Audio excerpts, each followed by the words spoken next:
Big City Dogs, known as a staple for good food and enjoyable customer service, closed its doors for the season September 30th, 2017.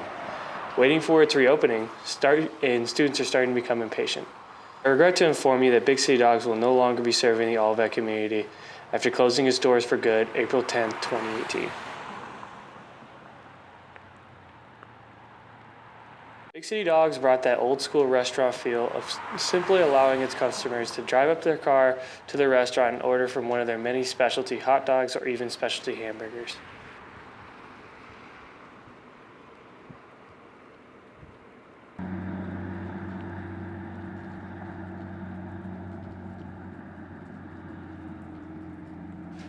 As Olivet sees one of its few staple restaurants fall, only time will tell what comes next for this small community.